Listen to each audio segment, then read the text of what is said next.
नमस्कार बच्चों। आज हम पढ़ने और समझने वाले हैं क्लास 9th हिंदी की हमारी वर्कशीट नंबर 59 यानी कार्यपत्रक संख्या 59 को। यह आपकी 31 दिसंबर 2021 की वर्कशीट रहेगी। आज की इस बेहद आसान वर्कशीट में हम हिंदी व्याकरण में बात करेंगे रचनात्मक लेखन की। रचनात्मक लेखन मतलब जैसे आप इंग्लिश में करते हो क्रिएटिव राइटिंग स्किल्स होती है, ऐसे ही हिंदी में हमें करना होता है। आपका अनुच्छेद लेखन हो गया, पत्र लेखन हो गया, ओके, विज्ञापन लेखन, संवाद लेखन, ये सभी रचनात्मक लेखन में आते हैं। आज हम रचनात्मक लेखन में बात करेंगे संवाद लेखन की। अब ये संवाद होता है क्या है, सबसे पहले तो हमें ये पता होना चाहिए। फिर संवाद को कैसे लिखा जाता है, ओके, तो ये हम दोनों ही चीज़ें समझेंगे कि संवाद क्या होता है, संवाद को लिखते हुए हमें किन किन बातों को ध्यान में रखना है। और उसके बाद हमें एक ईजी सा टास्क दिया गया है, यानी कि हमें एक संवाद लिखना है। उस संवाद के द्वारा हम अभ्यास करेंगे कि संवाद लेखन कैसे किया जाता है। तो संवाद क्या है? जो आपसी बातचीत होती है उसे हम संवाद कहते हैं। आप अपने दोस्तों के साथ बातचीत कर रहे हो, वो संवाद है। आप घर पे बैठे अपने घर वालों के साथ बातचीत कर रहे हो, वो संवाद है। आप टीचर के साथ जो भी बातचीत कर रहे हो वो आपका संवाद है। ओके, कुछ नया नहीं है, यानी कि जो भी बातचीत है वो संवाद हो गया। आप मार्केट में जा रहे हो और दुकानदार के साथ बातचीत कर रहे हो, वो भी संवाद है। आप डॉक्टर के साथ बातचीत करें, वो भी संवाद है। यानी कि जो भी बातचीत होगी आपस में, उसमें दो भी व्यक्ति हो सकते हैं, तीन भी हो सकते हैं, चार भी हो सकते हैं। लेकिन जब हम संवाद लेखन एग्जाम की दृष्टि से अगर देखें तो यहाँ पे संवाद लेखन में हमें कम से कम चरित्र करैक्टर रखने, ओके, कम से कम हमें पर्सन रखने, ताकि लिखने में आसानी हो।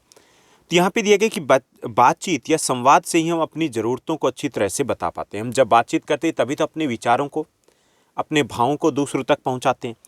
और जब हम किसी से संवाद करते हैं तो उससे हमारे ज्ञान का पता चलता है। एक तो आप बातचीत करोगे तो आपकी ज्ञान का पता चलेगा, दूसरा आपके विचार कैसे, आपकी सोच कैसी है उसका पता चलता है, आपके परिवार के संस्कार का पता चलता है।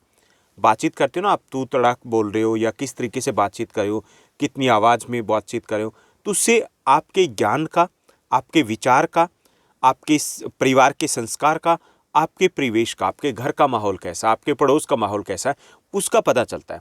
आमतौर पे किसी से भी अगर किसी के बारे में जानना हो तो ज़रूर नहीं कि हम कुछ बोलें, बल्कि दूसरा जब बोल रहा हो उसको आप ध्यान से सुनिए, उससे हम बहुत हद तक उसके बारे में पता लगा सकते हैं।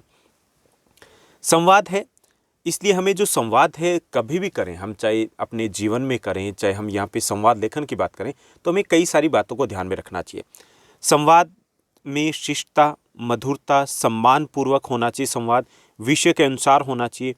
शरीर की भाव भंगिमा, जिसको हम बॉडी लैंग्वेज बोलते हैं, उसका सावधानी से प्रयोग करना चाहिए। यानी कि हमें जब संवाद करें तो एक तो शिष्टता के साथ, भाषा जो है बहुत मैटर करती है, भाषा हमारी शिष्ट होनी चाहिए। जैसे आप किसी के साथ बातचीत करते हो तो तू की बजाय अगर आप बोला जाए, बहुत फ़र्क पड़ता है। छोटों को भी आप बोलिए, ओके, तो इससे आपका संवाद है वो प्रभावी होता है, ज़्यादा प्रभावशाली हो जाता है। मधुरता से बात कीजिए, हमेशा प्यार से बोलिए, उसमें अच्छे शब्दों का प्रयोग कीजिए, सम्मानपूर्वक बोलिए। जब भी किसी के साथ बातचीत करे हो, अगर हो सकता है कि सामने वाले की गलती हो, आप बहस भी करे हो, तो भी उसको सम्मान दीजिए। विषय के अनुसार बातचीत कीजिए, जो भी विषय उसी के अनुसार बातचीत कीजिए, आपकी बातचीत को ज़्यादा सुना जाएगा। ऐसे ही जो बॉडी लैंग्वेज है उसका प्रयोग करना चाहिए। अगर हम बहुत ज़्यादा ओवर रिएक्ट करें तो क्या हमारी बातचीत को सुना जाएगा? अगर हम सही भी हैं तो ऐसा लगेगा कि हम गलत हैं, ओके। तो ऐसा हमें ध्यान रखना चाहिए, और यही चीज़ें हमें कहाँ ध्यान में रखनी है? जब हम संवाद लेखन करेंगे। कहा गया कि तीर कमान से और बात जुबान से एक बार निकल जाती तो फिर वापस नहीं आती, इसलिए हमें जब भी बोले ध्यान से बोलना चाहिए।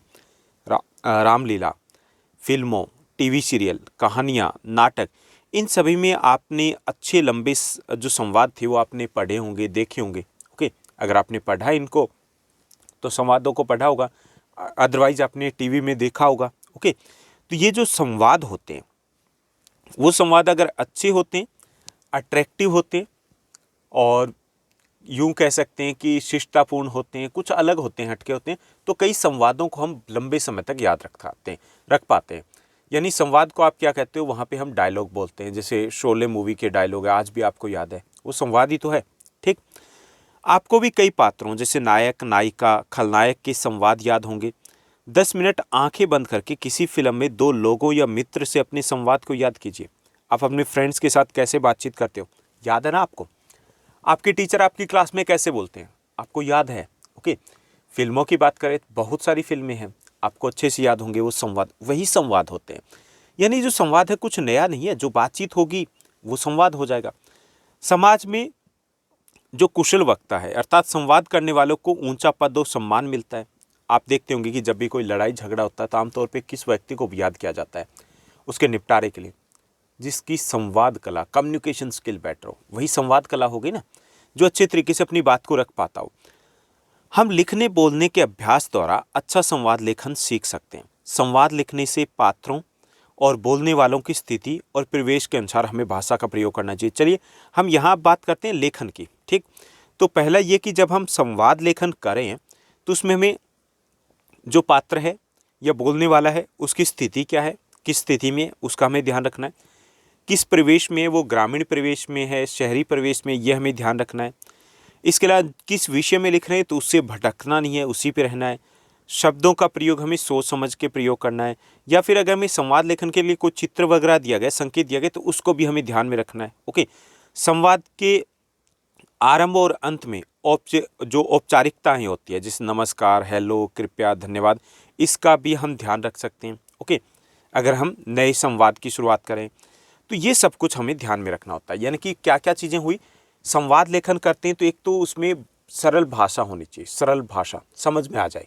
ओके, दूसरा ये कि संवाद लेखन बनावटी नहीं लगना चाहिए, जैसे हम आपस में बातचीत करते हैं वैसा ही होना चाहिए। भाषा सरल होने के साथ साथ आकर्षक कुछ होनी चाहिए, जैसे कैची होती है ना, डायलॉग अच्छे से होते हैं, वो हमें ध्यान रखना है। साथ ही साथ जो हम वाक्य लिखेंगे वो ज़्यादा लंबे नहीं होने चाहिए। ओके, और ये भी ध्यान रखना कि वहाँ पे एक बड़ा बात करा है या छोटा बात करा है, पढ़ा लिखा है या फिर पढ़ा लिखा नहीं है, ये सारी चीज़ें हमें ध्यान रखनी है। और जब भी संवाद लेखन करो तो आप इमेजिन कीजिए, कल्पना कीजिए कि मैं वहाँ पर मौजूद हूँ। ओके, कैसे बात करोगे, बस वही लिख दो, वो संवाद लेखन हो जाएगा। चलिए संवाद लेखन का अभ्यास करते हैं। यहाँ पे राजेश और गरिमा बहन भाई हैं। ओके, वे दोनों पार्क में लोगों द्वारा फैलाए गए कचरे को देख करके दुखी होते हैं। तो इस घटना का विवरण है हमें संवाद लेखन की सहायता से बताना है। तो यहाँ पे चित्र दिए गए, हालांकि चित्रों से ज़्यादा लेना देना नहीं है, हमें संवाद लेखन करना है क्योंकि जो चित्र दिए गए वो सारे ही एक जैसे हैं। क्लियर? तो हमें संवाद लेखन के द्वारा उस समस्या के ऊपर ये कैसे बातचीत करें वो हमें दर्शाना है। तो यहाँ पर हमें कुल 5 या 6 डायलॉग है, संवाद है, उनको लिखना होगा। तो चलिए देखते हैं क्या बातचीत हो रही है इन दोनों भाई बहनों के बीच में। तो यहाँ पे राजेश है, वो कहता है कि देखो गरिमा, देखो लोगों ने पार्क का क्या हाल बना रखा है, यहाँ वहाँ जगह जगह फैली हुई गंदगी को तो देखो। गरिमा, हाँ भाई बिल्कुल सही कह रहे हो, कितनी गंदगी है, छी। कुछ दिन पहले मैं यहाँ आई थी तब भी यहाँ पर हर जगह कूड़े के कचरे के ढेर लगे हुए थे जिन पे मक्खी मच्छरों का साम्राज्य छाया हुआ था। आज भी देखो वैसा ही हाल है, कुछ नहीं बदला, कुछ नहीं हो सकता इन लोगों का। राजेश, गरिमा, इस तरह की गंदगी और कूड़े के ढेर के कारण लोगों को सांस लेना वो दूभर हो गया, कौन आएगा इस पार्क में, इतनी ज़्यादा बदबू आ रही है। गरिमा, बिल्कुल सही कहा भाई, इस तरह की गंदगी के कारण संक्रामक बीमारियों के फैलने का खतरा भी बना रहता है। ये अत्यंत चिंता का विषय है कि कोई भी इस ओर ध्यान नहीं दे रहा, सब लोग बस अपना कूड़ा यहाँ डाल करके चले जाते हैं।